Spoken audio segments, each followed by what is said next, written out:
Donc, Michel Cucherat, j'enseigne la pharmacologie sur la faculté de médecine Lyon-Est et je m'intéresse tout particulièrement à l'évaluation des thérapeutiques et au transfert de connaissances entre la recherche clinique et la pratique médicale. Donc, ce qui m'amène à manipuler ces techniques de synthèse de la littérature, de méta-analyse et actuellement des méta-analyses en réseau et des comparaisons indirectes.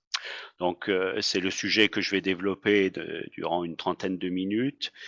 Comparaison indirecte et méta-analyse en réseau. Ce sont des méthodes récentes, de plus en plus utilisées dans la littérature et qui nécessitent quand même quelques points de repère pour les interpréter correctement et en tirer la substantifique moelle pour la pratique médicale. Alors, ces techniques ont été développées dans le domaine de l'évaluation des thérapeutiques pour répondre à des situations qu'on rencontre très fréquemment. Donc, je vous propose, avant de commencer vraiment le topo, un exemple de ces situations.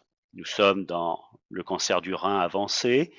En 2015, un produit, le nivolumab, une immunothérapie anti-PD-1, se développe et réalise cet essai versus everolimus, le traitement standard de l'époque, et nous montre effectivement que le nivolumab est un progrès thérapeutique avec une réduction supplémentaire de la mortalité totale importante, un hazard ratio de 0,73, vous voyez, statistiquement significatif. Donc ce produit doit prendre sa place tout naturellement dans la stratégie thérapeutique de ce cancer du rein.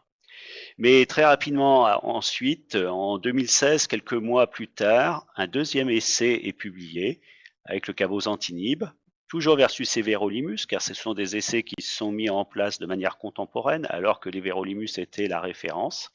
Et vous voyez ici, les résultats sont similaires. On a aussi sur la mortalité totale une réduction avec un hazard ratio de 0,66, un peu plus en faveur d'un effet un peu plus important que le précédent. Et vous imaginez bien que pour le médecin, pour le décisionnaire dans le domaine de l'enregistrement des médicaments, se pose tout de suite la question, ces deux produits ont montré leur efficacité par rapport au même comparateur, mais on ne peut en utiliser qu'un. Donc, lequel choisir? N'y en aurait-il pas un qui serait plus efficace, qui donnerait plus de chances aux patients que l'autre? Et ces deux études ne répondent pas à cette question. Il est illusoire aussi de demander des comparaisons de ces deux produits entre eux dans une même étude. Cela retarderait d'autant l'utilisation des produits. Eh bien, les techniques de comparaison indirecte et de méta-analyse en réseau ont été développées pour tenter de résoudre ce genre de situation. Et à partir de ces études, toutes les deux versus le même comparateur, essayer de voir si par une technique d'analyse, une technique statistique, une technique mathématique, on ne pourrait pas documenter l'efficacité, dans ce cas d'espèce, de cabozantinib versus everolimus.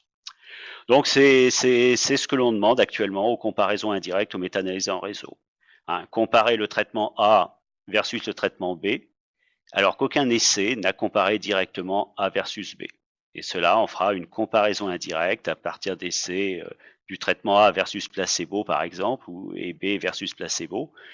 Ici, je parle de placebo, mais vous l'avez compris, c'est des essais versus le même comparateur. Dans le cas précédent, c'était les everolimus. Alors, ces méta-analyses en réseau, d'un seul coup, on voit qu'elles se distinguent fortement des méta-analyses classiques, car les méta-analyses classiques, leur objectif, c'était simplement de faire la synthèse des résultats des comparaisons qui avaient été effectuées dans les études. Or, en comparaison indirecte, on va générer une information qui n'existe pas dans les études A versus B. La méta-analyse classique, si vous avez 3 essais qui comparent le traitement A versus placebo, eh bien on en fait la synthèse, on réduit la quantité d'informations, on répond à la question A versus placebo d'un côté, et si par ailleurs vous avez 2 essais qui comparent le traitement B au traitement A, on en fait aussi la synthèse, mais ces 2 synthèses sont indépendantes. La méta-analyse en réseau va essayer d'aller beaucoup plus loin. Alors, actuellement, on utilise beaucoup le terme méta-analyse en réseau, mais comme c'est une méthode récente, la terminologie n'est pas forcément très stabilisée et ces travaux peuvent aussi s'intituler méta-analyse multitraitement, méta-analyse de comparaison indirecte, etc. Dans tous les cas, il a été mis en œuvre une approche qui vise à faire simultanément la synthèse concernant plusieurs traitements de la même condition clinique. le cancer du rein métastatique.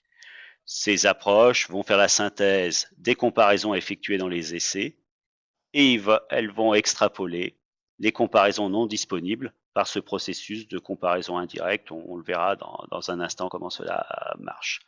Donc on est dans le domaine de documenter l'efficacité et la sécurité d'emploi relative d'un traitement par rapport à tous les autres. Et actuellement, ça prend beaucoup d'importance dans les dossiers d'accès au marché des nouveaux traitements, car c'est une approche très performante pour essayer de déterminer la place de nouveaux arrivants, comme le nivolumab, comme le cabozantinib, dans la stratégie thérapeutique. Alors ça, c'est la fréquence de publication dans PubMed ces dernières années de papiers de méta-analyse en réseau. Et vous voyez ce que je disais en introduction, c'est une approche qui a de plus en plus de succès et qui a une croissance assez exponentielle.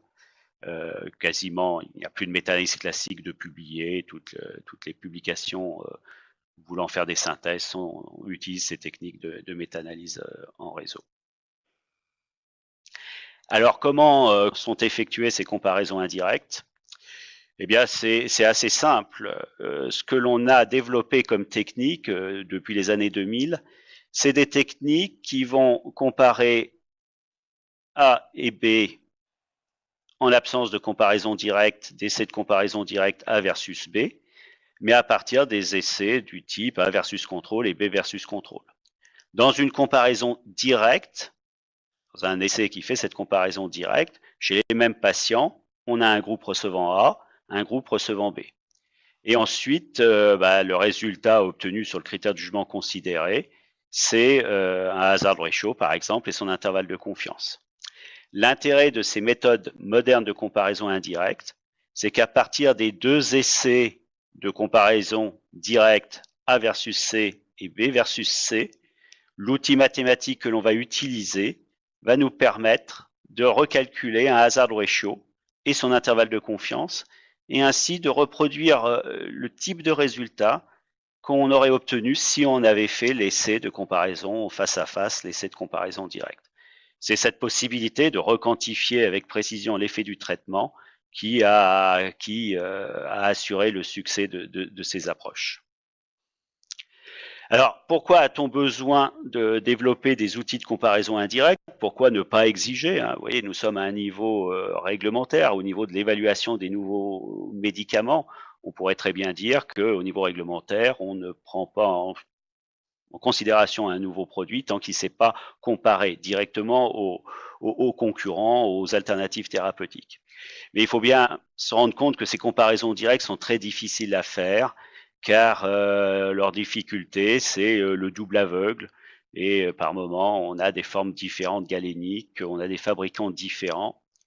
Et jusqu'à très récemment, d'ailleurs, de faire des essais versus un traitement actif déjà commercialisé, dans beaucoup de réglementations, cela s'assimilait à faire une contrefaçon du produit commercialisé pour le rendre indistinguable et assurer le double insu. Donc, vous voyez, on avait même des difficultés qui étaient tout autres que médicales ou méthodologiques. Les autres difficultés des comparaisons directes, c'est le nombre de sujets nécessaires important, car les tailles d'effets sont nettement moindres que versus un placebo ou un traitement moins efficace. Et puis, c'est aussi comment choisir le traitement de référence. Ce traitement de référence n'est peut-être pas le même en fonction de l'Europe, des États-Unis, des pratiques médicales, de choses de ce type-là. Et puis, il y a une réticence des sponsors, tant que c'est pas vraiment indispensable pour positionner ces molécules, inutile de prendre le risque de montrer que l'on est moins bien que les autres traitements.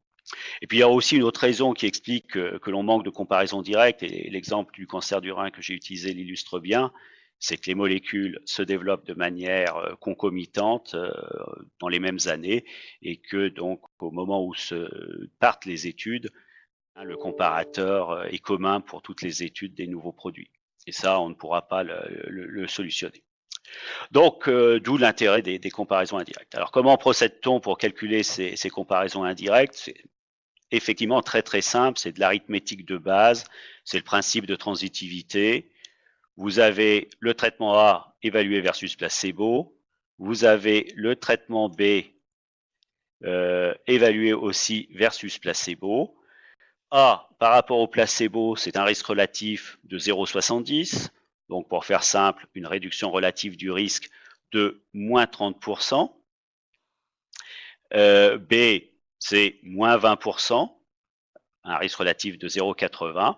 Et quand on représente ces deux flèches par rapport à la même référence, le placebo, vu que ce sont deux études versus placebo, eh bien on se rend compte que si on se pose la question de que fait A par rapport à B, c'est moins 10, pour passer de moins 30 à moins 20, c'est moins 10 supplémentaires, et ça, c'est un risque relatif de 0,90. Donc, si cette hypothèse de transitivité, je reviendrai là-dessus, est vérifiée, le calcul des comparaisons indirectes est simplissime, et vous voyez, c'est de faire de la composition de risques relatifs. Ça s'apparente à des différences de logarithme ou à des rapports de risques relatifs. Et pour calculer l'intervalle de confiance du risque relatif extrapolé B versus A, il nous faut la variance de son log, bien entendu, et cette variance du log du risque relatif B versus A va se calculer très simplement à partir de la variance du log des deux autres risques relatifs, B versus placebo et A versus placebo.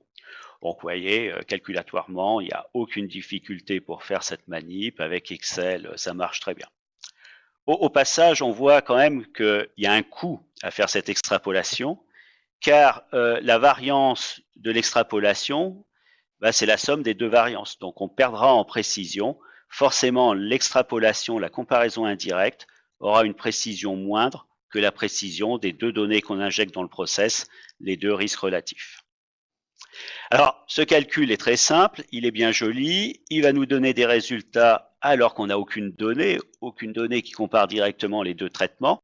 Donc, tout de suite se pose la question de sa validité.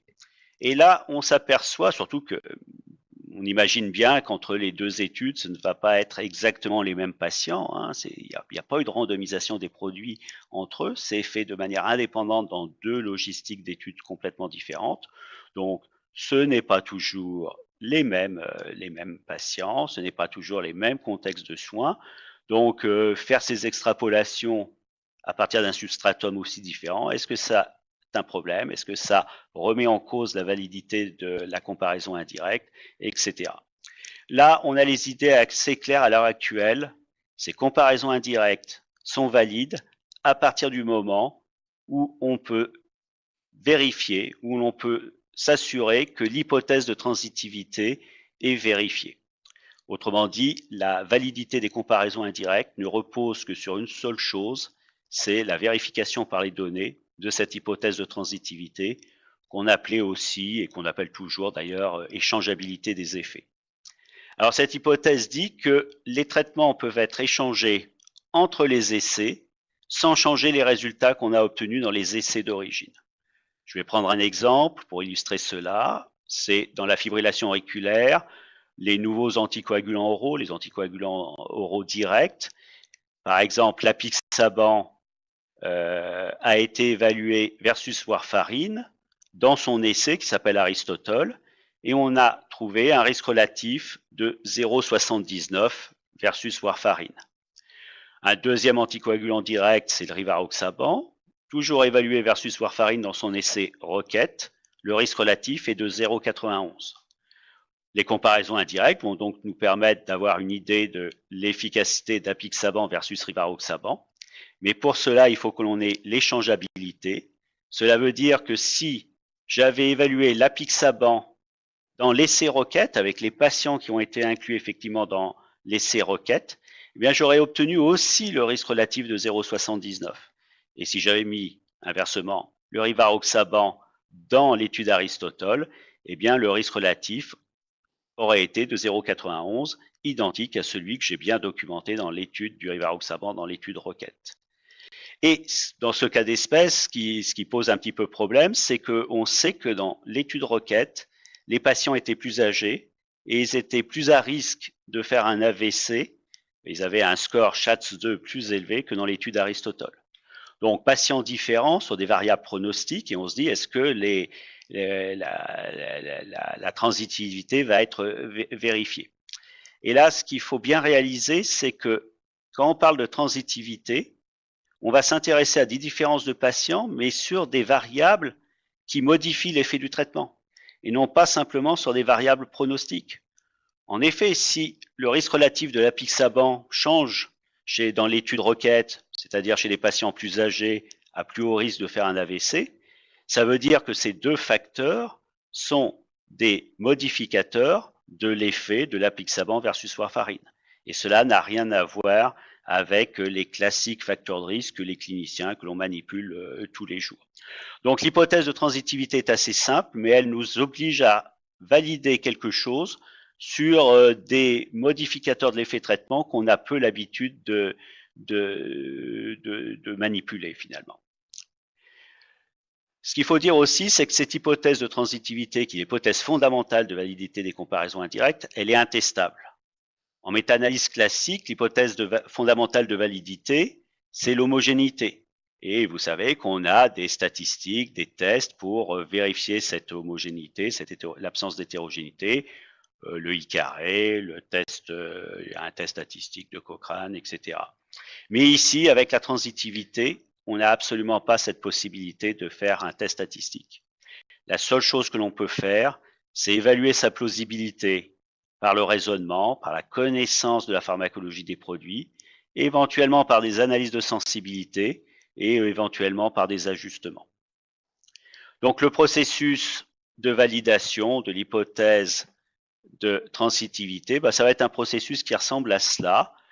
Je cherche les facteurs modifiant l'effet de l'apixaban pour voir que si ces facteurs existent, pour vérifier que dans les deux études donc qui seront impliquées dans la comparaison indirecte, pour vérifier que les patients seront comparables sur ces facteurs qui modifient l'effet du traitement. Donc là, je vous ai mis les analyses en sous-groupe de l'apixaban versus warfarine dans Aristotle. Et la question qui se pose, les deux études étant différentes sur l'âge, est-ce que l'âge est un facteur qui modifie l'effet de l'apixaban? On peut aller regarder le test d'interaction qu'on a obtenu dans ces analyses en sous-groupe au niveau de l'âge. Le petit p est à 0,12, on est au-dessus du seuil de la signification statistique. Et quand on regarde voilà, le forest plot pour l'âge, peut-être qu'il y a une petite différence, mais c'est pas extrêmement fort. Donc on acceptera plutôt de dire que l'âge n'est pas un modificateur de l'effet de l'apixaban. Et si on regarde tout à fait en bas le score SHATS2, et bien là, le P d'interaction est à 0,45 et là, on aura une conclusion assez rassurante sur l'absence de modification de l'effet de l'apixaban en fonction du SHATS2. Donc, vous voyez, pas de modification sur ces deux variables qui sont différentes entre les deux études. Ça va être un argument pour dire que l'hypothèse de transitivité peut sembler raisonnable dans ce domaine et on peut faire les comparaisons indirectes. Bien entendu, ce raisonnement a beaucoup de limites et vous êtes rendu compte que l'on allait conclure à l'absence de modificateurs de l'effet devant des tests d'interaction non significatifs, ce qui quelque part est une petite ineptie statistique, surtout qu'on n'a aucune idée de la puissance de ces tests d'interaction, et que se pose aussi la question de tous les modificateurs potentiels de l'effet traitement qui n'ont pas été anticipés, qui n'ont pas été mesurés, qui n'apparaissent donc pas sur ce graphique de sous-groupe.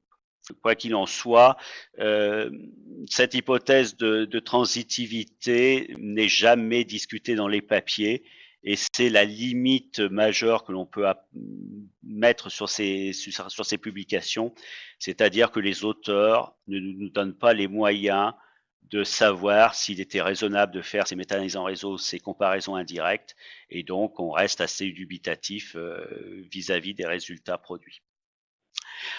Au total, là c'est une diapositive pour vous montrer que ce sont quand même des travaux d'importance, car quand on dit méta-analyse de comparaison indirecte avec cette approche, eh bien ça va sous-entendre que l'on fait en réalité au moins 4 méta-analyses.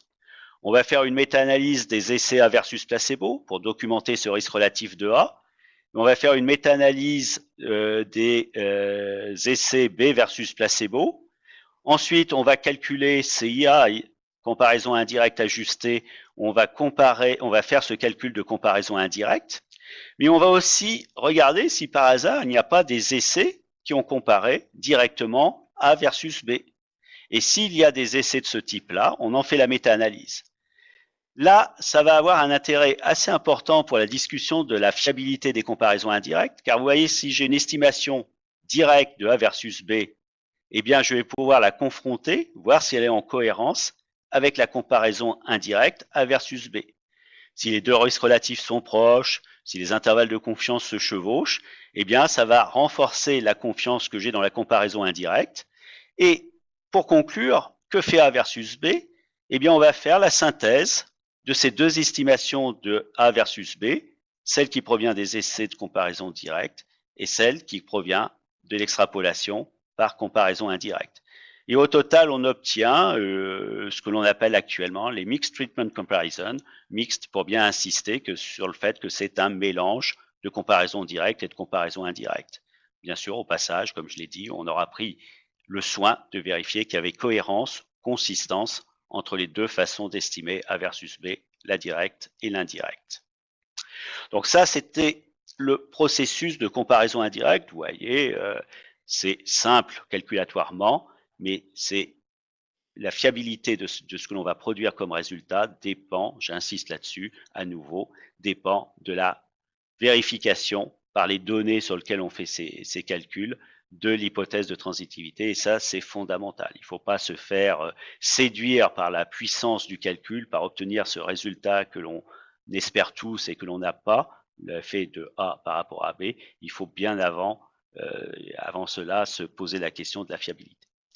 La matérialisée en réseau, c'est une extrapolation à n traitements de ce processus de comparaison indirecte, avec des techniques statistiques un petit peu différentes.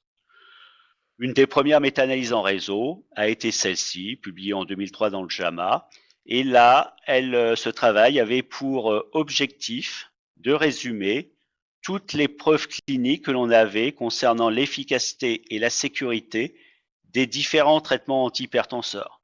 Vous savez qu'il y a de nombreuses classes pharmacologiques, les calcium bloqueurs, les bêta bloqueurs, et qu'il y a eu aussi de très nombreux essais thérapeutiques comparant ces produits, souvent au placebo ou à la ligne précédente, et que quand on veut faire des recommandations, par exemple pour la pratique, ça serait utile d'avoir l'efficacité et la sécurité relative de chacune de ces classes pharmacologiques, les unes par rapport aux autres. Alors pourquoi cela porte le nom de méta-analyse en réseau? C'est dû à ce graphique. Sur ce graphique, vous voyez les boîtes, les rectangles, ce sont les classes pharmacologiques, placebo, faible dose de diurétique, IEC, sartan, calcium bloqueur, bêta bloqueur. Ça forme des sommets d'un réseau, car on relie ces rectangles par des traits qui représentent les essais qui ont été réalisés. Donc il y a des essais qui ont comparé placebo à faible dose de diurétique en haut à gauche. Il y a eu 6 études. Il y a eu une seule étude qui a comparé placebo à UEC, etc., etc. Donc voilà le réseau des évidences, le réseau des comparaisons qui ont été effectuées. Le but de ces techniques, ça va être de tout synthétiser et de créer les comparaisons qui n'existent pas, où il n'y a pas de trait, par exemple à droite, entre enzymes de conversion et sartan. Aucun essai à l'époque n'avait comparé cela, mais vous voyez qu'en passant par calcium bloqueur ou placebo ou bêta bloqueur, on a 3 possibilités de faire les comparaisons indirectes. Et in fine, voilà les graphiques, les résultats produits par cette méthode, et c'est des graphiques qu'attendent tous les développeurs de recommandations pour la pratique. Ça concerne, c'est la planche qui concerne les diurétiques. Vous avez en haut diurétique versus placebo, à côté diurétique versus bêta bloqueur, et dans le forest plot, c'est tous les critères de jugement pertinents pour évaluer un antihypertenseur, les pathologies coronariennes, l'insuffisance cardiaque, les AVC. Voilà. Et bien entendu, dans la publication, on a le même graphique pour les bêta-bloqueurs, etc., etc. Là, on a vraiment l'idée qu'on a toutes les comparaisons 2 à 2 de tous les traitements et que l'on va pouvoir identifier celui qui surperforme par rapport aux autres et qui doit donc être recommandé en première ligne et en raisonnant aussi sur sa sécurité d'emploi. Alors au niveau calculatoire, ici, bien, on a 2 approches. Celle de droite, la méthode de Bucher, c'est l'application sur le réseau des comparaisons indirectes telles que je vous ai présentées en introduction. On va faire ça 2 à 2. D'abord A versus B, comment je peux extrapoler ça, ensuite B versus C, et ensuite A versus C. Ça fait appel à des techniques de méta-analyse classique. Cette méthode est un peu fastidieuse, elle n'est pas très sophistiquée, mais elle a surtout l'avantage d'être très transparente et reproductible par quiconque. À l'heure actuelle, les papiers utilisent des méthodes plus sophistiquées, basées sur une modélisation globale du réseau d'évidence, qui s'appuie sur la théorie des graphes acycliques et des choses de ce type-là. Et ce réseau, ce modèle est souvent instancié par des techniques d'inférence bayésienne, qui étaient les seules disponibles jusqu'à présent, mais on trouve maintenant aussi des descriptions de méthodes fréquentistes et des packages sous R de méthodes fréquentistes qui évitent de revenir à ces techniques bayésiennes par Markov-Chaif Monte Carlo, qui posent le problème souvent d'être très délicates à manipuler et d'être par moments pas si reproductible de ça, vu que ça se base sur de la génération de nombres aléatoires. Ces méta-analyses en réseau donnent ce type de tableau de résultats. Là, c'est un autre exemple. On est dans l'utilisation des antipsychotiques dans les accès maniaques aigus. La diagonale en bleu foncé, c'est tous les traitements qui ont été injectés dans cette méta-analyse en réseau. Vous voyez, il y en a plus d'une dizaine. En bas, dans cette matrice, au croisement d'une ligne et d'une colonne qui correspond à des traitements, vous avez l'efficacité relative de ces deux traitements. Et sur la partie, le triangle supérieur, vous avez la sécurité d'emploi. Sur cette matrice, vous avez toutes les comparaisons 2 à 2 en sécurité, en efficacité. Et là, pour l'interprétation, on se heurte à cette multiplicité de l'information. En gras, c'est significatif, mais vous voyez, pour déterminer quel est le produit antipsychotique qui pourrait être le plus efficace de tous, qui devrait être recommandé en premier, eh bien c'est quasiment impossible de le faire sans outils, de le faire par l'analyse de ces datas. On est submergé par la profusion d'informations. Donc, devant cette difficulté, qui n'est pas liée à la méta-analyse, c'est simplement que quand vous comparez 12 traitements entre eux, ça fait il y a une explosion combinatoire. Mais pour essayer d'apporter une solution à cette difficulté, eh bien, à l'heure actuelle, on utilise de plus en plus des techniques qui vont nous permettre de faire un classement probabilistique des traitements. Ici, vous avez une matrice, en ligne, vous avez les traitements qui nous intéressent, A, B, C, D, E et le placebo. Et les colonnes, finalement, il n'y a que la première colonne qui nous intéresse. La colonne va nous donner la probabilité que l'on a calculée qu'un traitement soit le meilleur de tous. Donc, le traitement A une probabilité de 79% d'être le plus efficace de tous, tandis que le traitement B n'a qu'une probabilité de 19% d'être ce meilleur de tous. Alors, on voit que l'intérêt des probabilités pour répondre à cette question, quel est le plus efficace, eh bien, ça permet de prendre en compte les incertitudes. Souvent, en comparaison indirecte, on n'arrive pas franchement à distinguer, à montrer que les traitements ont une efficacité statistiquement différente. Les intervalles de confiance se chevauchent pour faire simple. Et donc, ce chevauchement des intervalles de confiance va être pris en compte par cette probabilité. Et ça simplifie énormément. Je reviens en arrière. Donc, on passe de cette matrice-là avec une multitude de comparaisons 2 à 2. On passe ça à un tableau, à une seule colonne d'intérêt et qui permet tout de suite d'identifier peut-être le traitement à mettre en avant.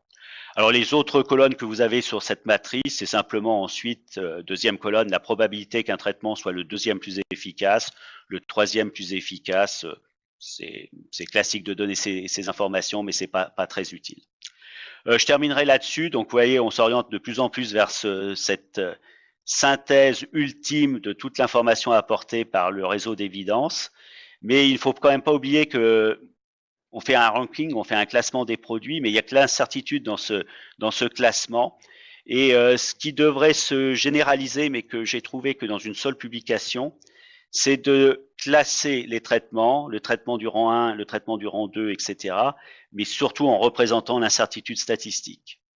Donc, sur ce forest plot, vous avez les résultats d'une méta-analyse en réseau qui s'intéresse à l'efficacité sur la douleur des antalgiques simples, paracétamol ou AINS, dans l'arthrose du genou. Donc, il y a eu de nombreuses molécules et différentes doses qui ont été étudiées, et quelle est finalement la molécule la plus intéressante. En abscisse, ce sont les rangs de classement de ces molécules à l'issue de la méta-analyse en réseau. Spontanément, on dirait qu'il faut prendre et recommander le traitement qui arrive en rang 1, celui qui est le plus efficace de tous, avec la plus forte probabilité. Donc, vous voyez, ça serait le rofecoxib 50 mg. Il est en rang 1, plutôt en rang 2, il y a deux ex-aequo, donc il n'y a pas de rang 1 stricto sensu dans ce graphique. Il est en rang 2 en estimation ponctuelle, mais il y a une incertitude sur ce classement matérialisé par l'intervalle de confiance. Et vous voyez sur la colonne de droite, on ne peut pas exclure qu'en fin de compte, que ce soit qu'un traitement qui soit au 11e rang de ce classement probabilistique d'efficacité. Et les auteurs de ce papier, eux, ils ont retenu le diclofénac 150 mg, la troisième ligne, et l'étoricoxib 60 mg, la quatrième ligne, en se basant sur la borne péjorative de l'intervalle de confiance, la borne supérieure, où on est à 8, et où ils ont l'assurance que, au pire, ces deux molécules sont au 8e rang, mais c'est la meilleure position par rapport à tous les autres. Et ça, je trouve que c'est une approche très originale qui permet d'utiliser cette probabilité d'être le meilleur, mais de façon astucieuse en